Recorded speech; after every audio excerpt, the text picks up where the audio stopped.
Ya pemirsa, terima kasih Anda masih bersama kami di Sindo Morning Show. Kita ke informasi selanjutnya pemirsa. Sejumlah elemen masyarakat berunjuk rasa di depan gedung DPR RI. Ya, mereka menolak hasil pemilu 2024 yang dianggap banyak kecurangan serta harga bahan pokok yang kian melambung.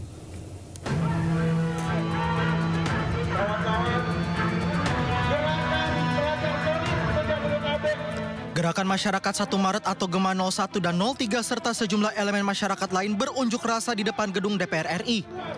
Mereka menuntut sejumlah hal, diantaranya adalah menolak hasil pilpres curang, mendukung hak angket, mengganti komisioner KPU, serta menurunkan harga sembako. Aksi unjuk rasa kali ini dikawal oleh 2.590 personel gabungan yang berjaga di sekitar gedung DPR RI.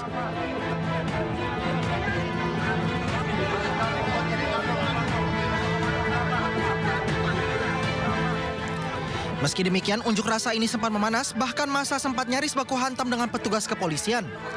Massa kesal lantaran aksi mereka dihentikan dan diminta bergabung dengan massa lain yang mempunyai tujuan berbeda. Namun kericuhan berhasil diatasi setelah massa dipisahkan. Massa terus mendesak DPR untuk menggulirkan hak angket guna mengungkap kecurangan pemilu 2024. Massa juga mengancam akan terus menggelar aksi turun ke jalan hingga DPR menggulirkan hak angket pemilu. Dari Jakarta, tim liputan iNews melaporkan. Ya pemirsa, aksi unjuk rasa tolak pemilu curang berlangsung di beberapa daerah. Ya di Yogyakarta pemirsa, massa menandatangani petisi mendukung hak angket.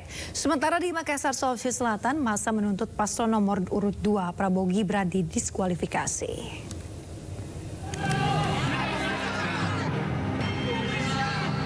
Aksi bertajuk Petisi Rakyat Jogja ini digelar puluhan warga yang tergabung dalam paguyuban Penggerak Demokrasi Masyarakat Jogja Istimewa dan Gerakan Penegak Kedaulatan Rakyat.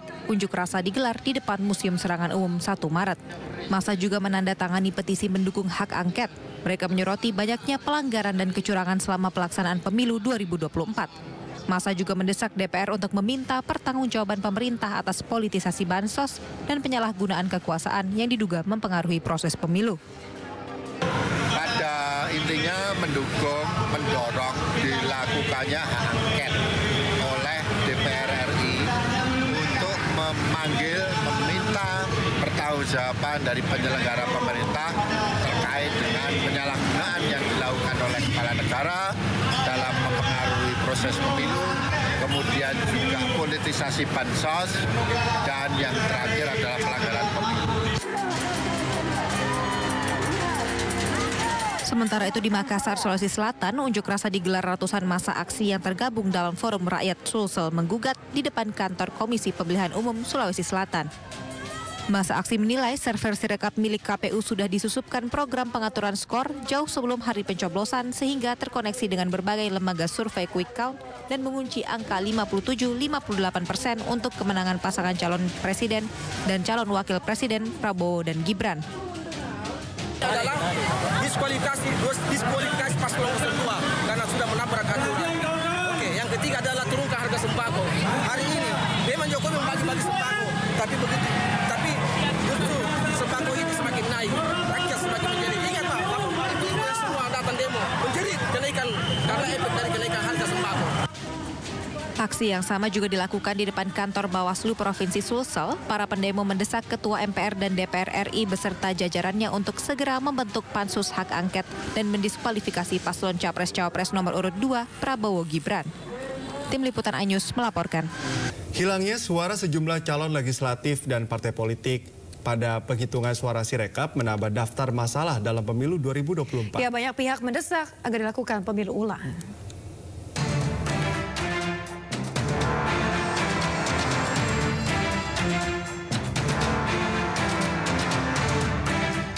Sejumlah kejanggalan muncul di aplikasi Sirekap. Salah satunya dalam tampilan sistem informasi rekapitulasi suara yang tidak menampilkan form C hasil Partai Perindo di sejumlah TPS.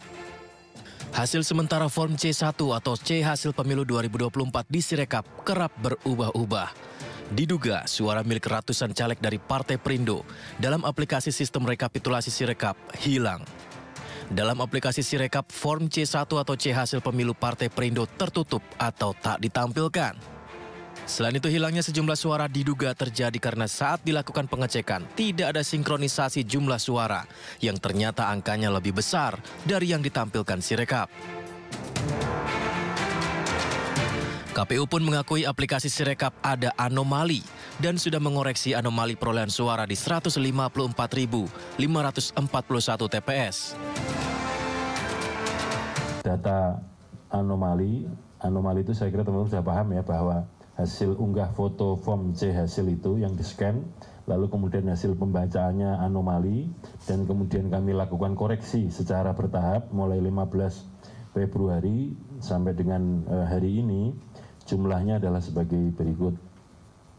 Untuk pemilu presiden dan wakil presiden sebanyak 154.541 TPS, 154.541. Yang kedua, untuk pemilu DPR RI sebanyak 13.767 TPS atau 13767 TPS. Untuk pemilu DPD sebanyak 16.450 TPS atau 16450 TPS.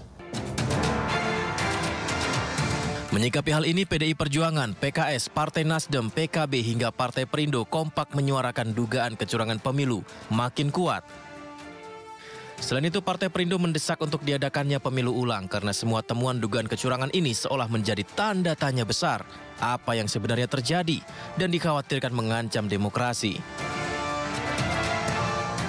Menjadi tanda tanya besar, ada apa? Nah, ketika kita mencari kebenaran, kita juga sudah mencoba setiap saat.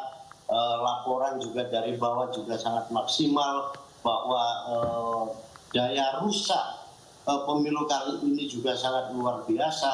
Maka rekomendasi atau tuntutan Partai Perindo pemilu ulang itu adalah tuntutan yang sangat realistis, karena kita ingin mencari kebenaran dari sebuah proses pemilu ini agar terciptanya sebuah demokrasi yang kita inginkan secara bersama-sama. Partai Perindo secara tegas menyatakan pemilu bukan sekedar deretan angka, melainkan legitimasi adalah yang utama. Tim Liputan iNews melaporkan. Mahkamah Konstitusi mengabulkan gugatan Perludem yang mengubah ambang batas parlemen 4%. Ya, MK meminta DPR segera merevisi pasal tentang ambang batas sebelum pemilu 2029 digelar.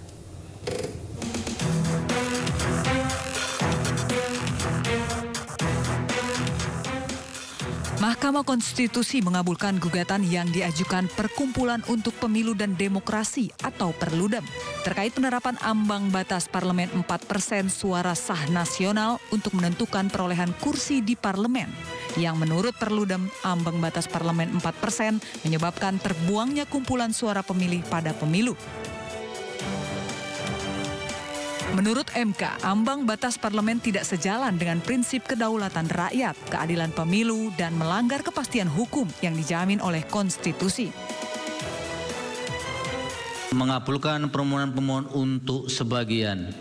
2. Menyatakan norma pasal 414 ayat 1 Undang-Undang Nomor 7 Tahun 2017 tentang Pemilihan Umum, Lembaran Negara Republik Indonesia tahun 2017 nomor 182, tambahan Lembaran Negara Republik Indonesia nomor 6109 adalah konstitusional sepanjang tetap berlaku untuk pemilu DPR 2024 dan konstitusional bersyarat untuk diberlakukan pada pemilu DPR 2029 dan pemilu berikutnya sepanjang telah dilakukan perubahan terhadap norma ambang batas parlemen serta besaran angka atau persentase ambang batas parlemen dengan berpedoman pada persyaratan yang telah ditentukan.